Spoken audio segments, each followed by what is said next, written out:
Okay? Mafia. All right, go ahead, Jeff.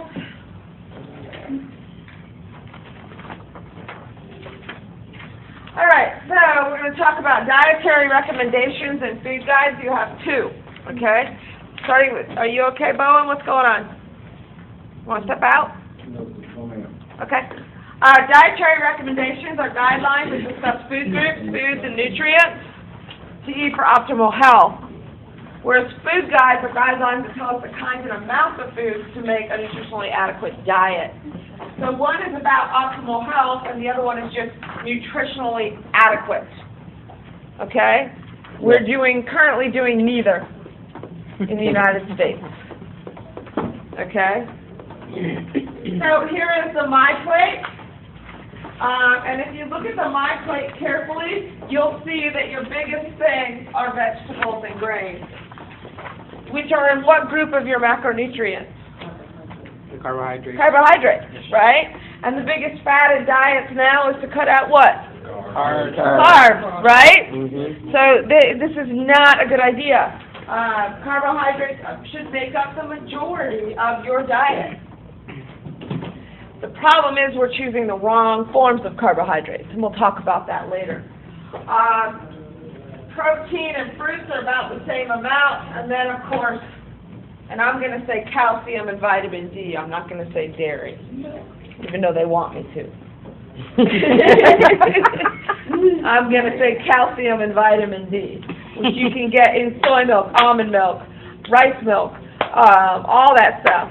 And yes, milk. You can also get it in goat's milk. You can get it in sheep's milk.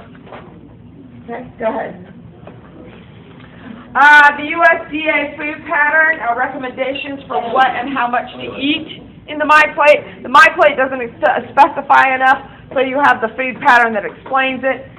And then it talks about how lacto-ovo-vegetarian or vegan adaptations of the USDA. Oh my God. The MyPlate is already appropriate.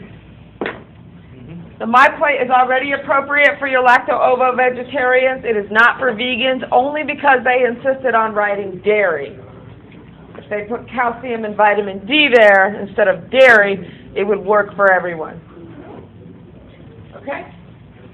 There are other food guides that we can follow that are also both very good food guides. One is excellent, the other one is very good. Both are much better than our own because these two food guides do not have to worry about pissing off, big food distributors. They don't care. They put out there what's good to eat, period, with no hidden agenda. Do you understand? Yes. There's the Asian diet, which emphasizes plant foods such as rice, veggies, fruits, beans, nuts, and vegetable oils. What's missing there? Protein. Not protein. Meat. Meat. Oh, meat. Oh, yeah. Meat. Yes. Notice it's not on there for the Asian diet. Yes, Not daily.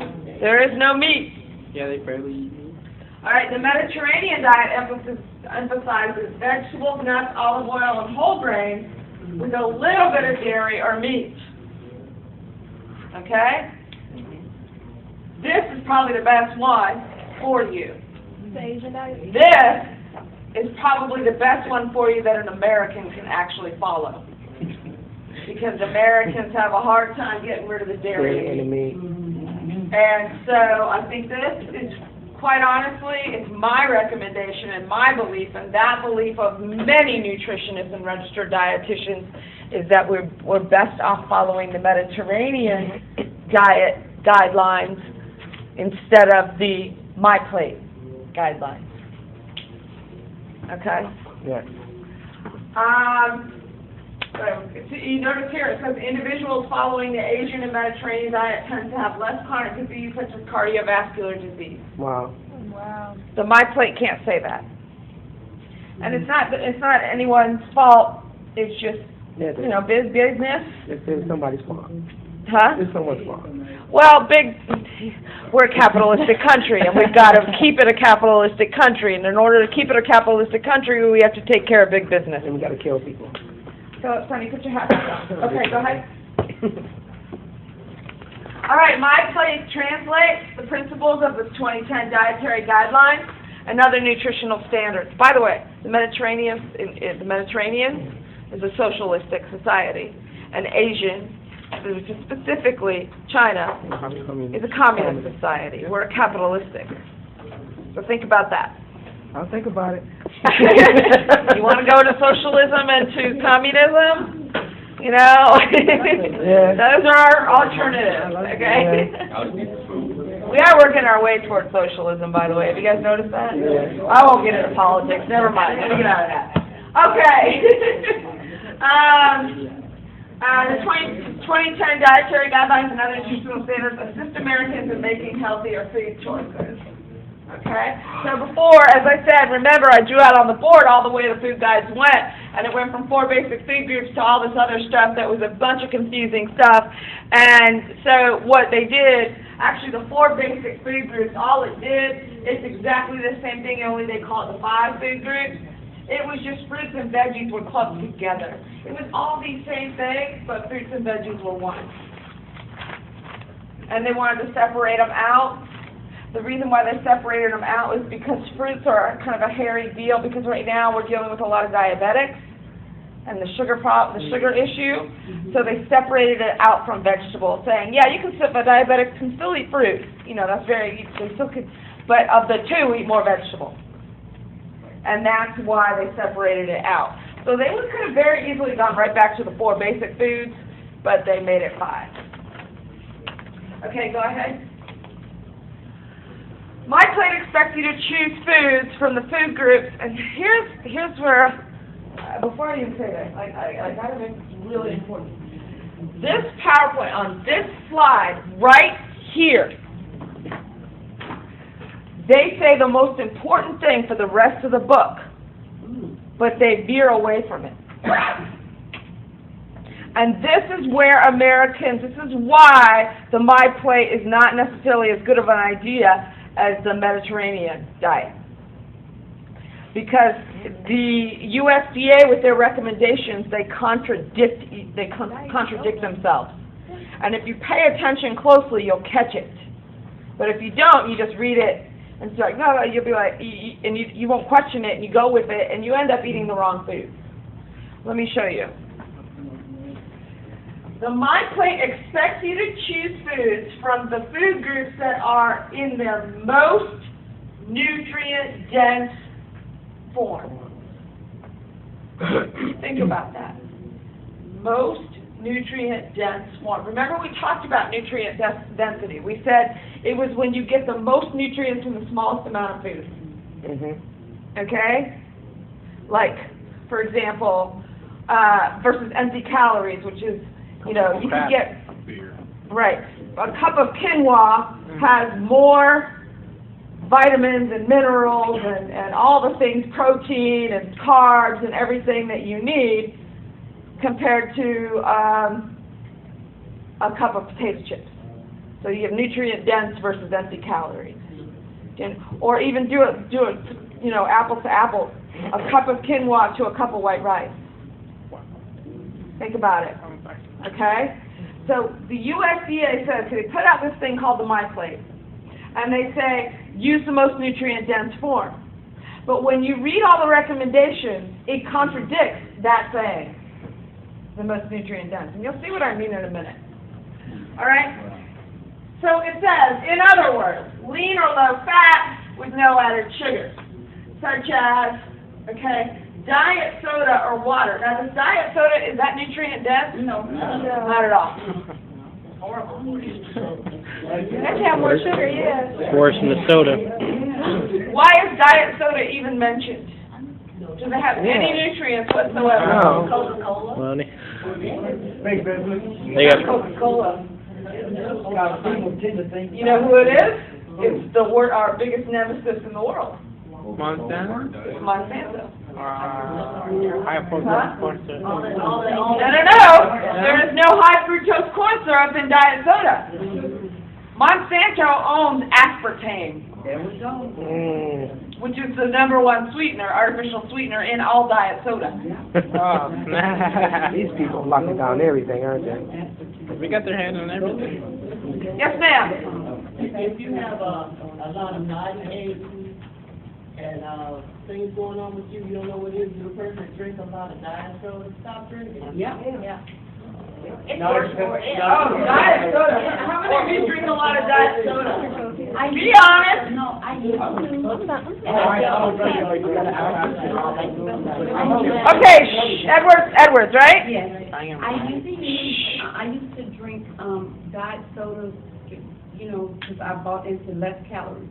So then I began to listen to what people were saying, my sisters, and I was experiencing a lot of inflammation in my joints and other issues.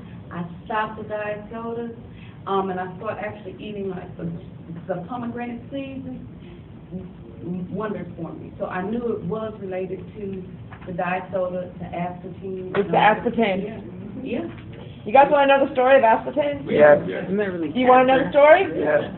Poison. Okay, I'll tell you the story. Person. Story time, get out your mat. Get in the circle. Everybody got the Kool-Aid? I know this story from that same woman I've made reference to a couple times now. What's her name? Robin? You all know her and I don't. And I went and heard her talk. So someone raised their hand in the convention and said, what do you think is the worst thing to ever happen in food in our lifetime?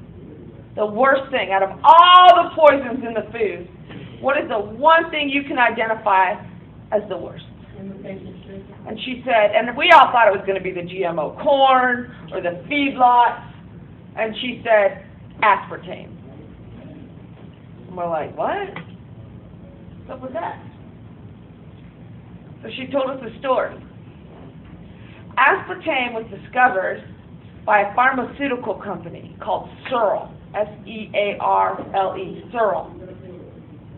They were trying to find a medicine for ulcers, and they discovered this artificial sweetener instead that had no carbs, no calories, and it was incredible. It was sweeter than sugar. And it was called, they named it aspartame. It didn't work for ulcers, but they thought, hey, maybe we could market this in diet drinks and that sort of thing. And then mysteriously enough, right around the time they discovered it, which is really kind of freaky, so coincidental it makes you wonder, right around that time was about the late 70s, early 80s, when all the soda companies were using saccharin, which we know is sweet and low. Mm-hmm.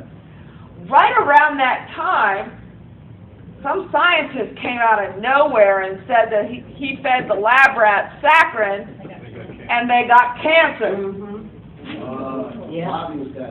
So there was a big scare with everyone in diet soda.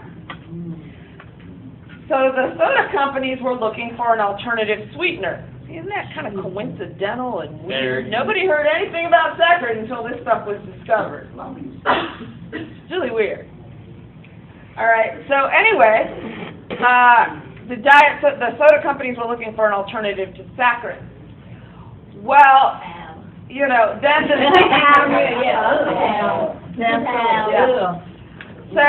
the CEO of Searle thought, here's an opportunity. So the CEO of Searle went to all the soda companies and said, I've got an alternative. And they're like, great, sell it to us. He goes, I just have to get it passed by the FDA. Okay? Well, I don't know if you guys know this, but the FDA is, like every other government agency, underfunded. We all think that what they do is when someone wants to get a food passed or something, or a drug, the FDA tests it, and then based on the test decides whether or not to pass it. It doesn't work that way. In order for you to get something passed, you yourself, your company, has to pay for several independent studies done, and those scientists have to submit it to the FDA to review. You understand? Mm-hmm. Well, aspartame, they did everything, Searle got all this stuff, and come to find out, they found out aspartame caused, as you said, fatigue, muscle aches, digestive IBS, irritable bowel syndrome, seizures, and brain tumors. Wow. Okay? Also increases pain in chronic pain patients. What? like with chronic pain patients, it causes the pain to be more intense. Yeah, I said fatigue, yeah, all that.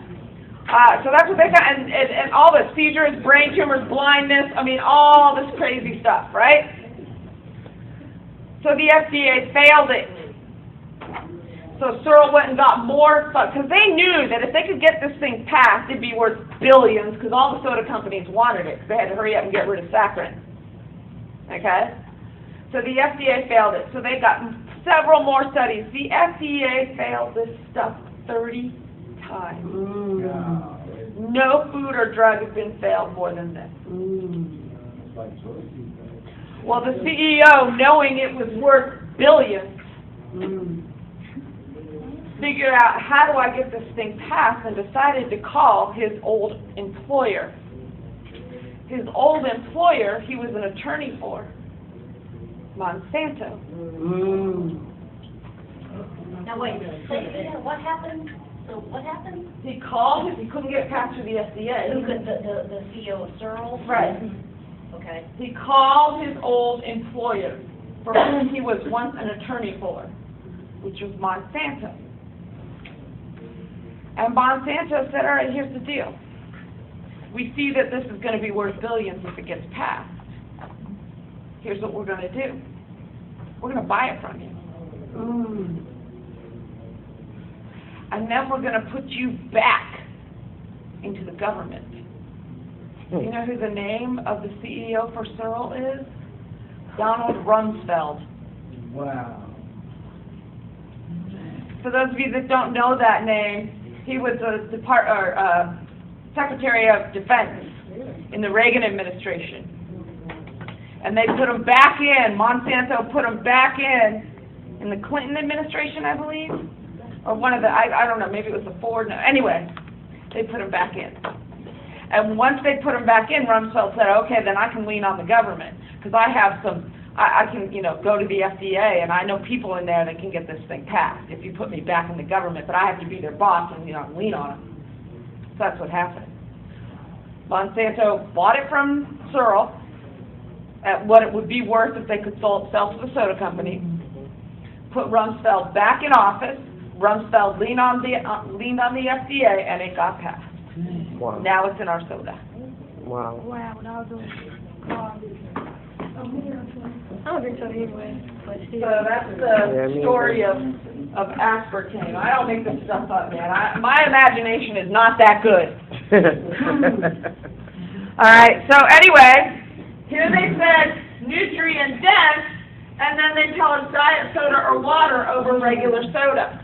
See, Monsanto would say, hey, don't say anything about regular soda. We own corn, and that's sweetened soda. But they're like, oh, okay, that's cool. We own aspartame, too. So Wow. we're good.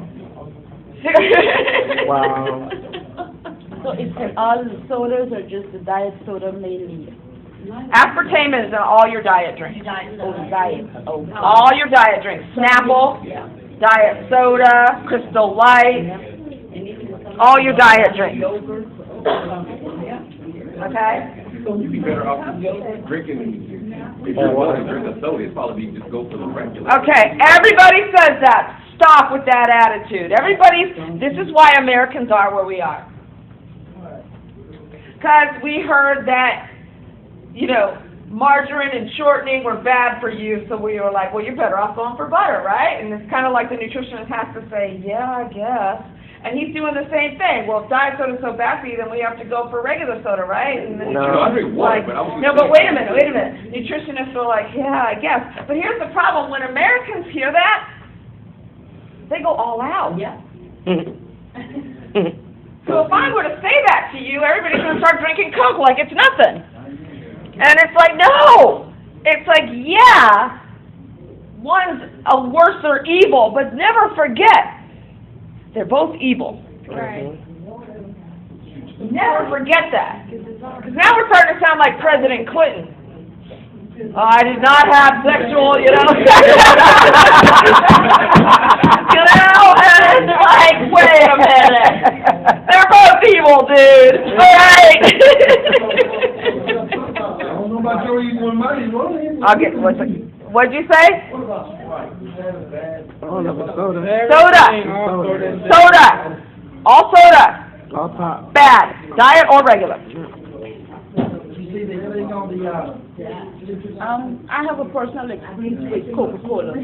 I was addicted to Coke because every day I had to have a liter of Coke. Yes. And if I don't have it, I would be agitated and everything. Drink coffee or tea. It's just the Yes. caffeine that you And need. then my breast used to pain a lot. So I went to Was it Coke or Diet Coke? the Coke, the regular Coke. Okay.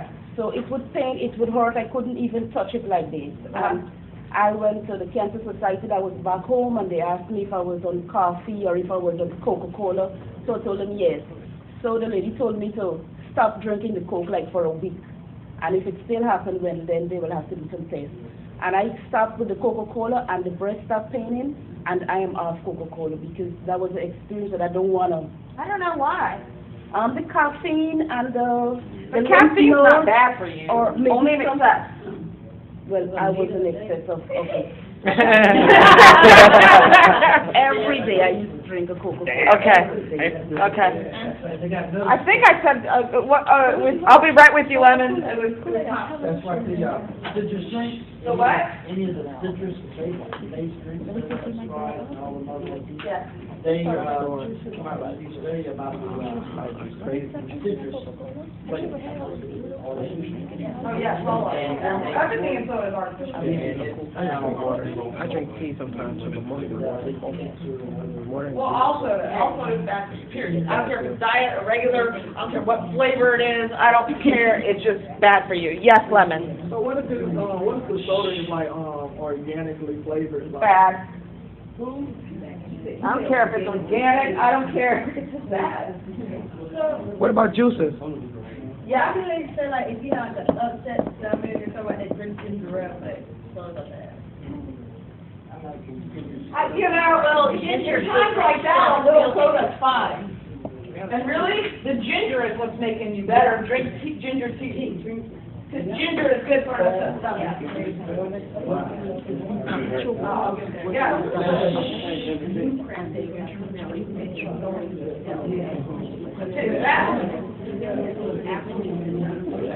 All right, I didn't want to go here. I usually talk about this later in the week, but I'll do it now. Do it.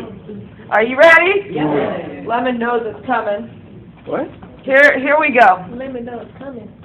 The first thing, the very first thing you can do to improve your health right now, today,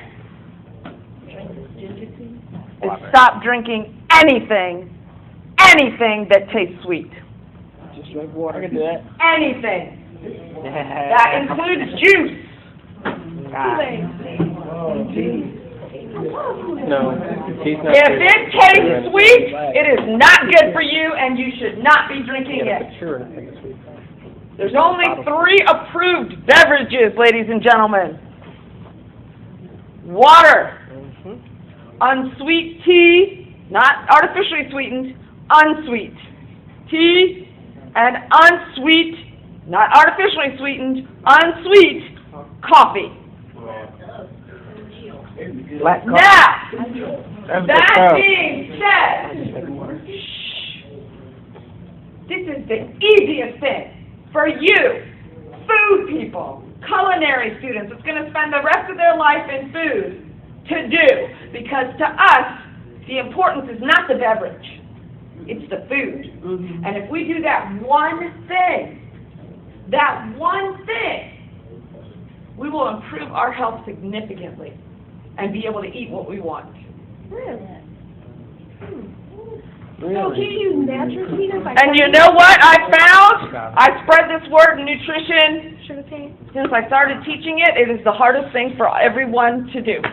You would think the hardest thing would be to give up fat or give up, butter or whatever. No, the hardest thing for everyone to do is to stop drinking a sweetened flavored beverage. And that's the first thing you should do. It's such an easy way to get sugar into your diet, and you don't even think about it. Well, what about Potato. Huh? Like fresh squeezed orange juice. What? Say fresh squeezed. No, nobody can get that. I hear it constantly. It's No. not sweet at all. Nothing. As far as juice, don't drink the juice. Eat the fruit, Yeah. because then you get the fiber. Unless you juice it yourself. No, because you're throwing away the fibers. Okay. People say to me, well, what if I sweeten it with stevia? No. What if I sweeten it with honey? No. Why is stevia or honey better for you than sugar? They're all natural. They all grow. Sugar cane. Why is honey better than sugar? I never got that. Isn't it 3 times sweeter than sugar? They're all mad. They all come from the ground. Well, actually, honey comes from an animal. So, yeah. What about that, the news, I know, they keep. Truvia? And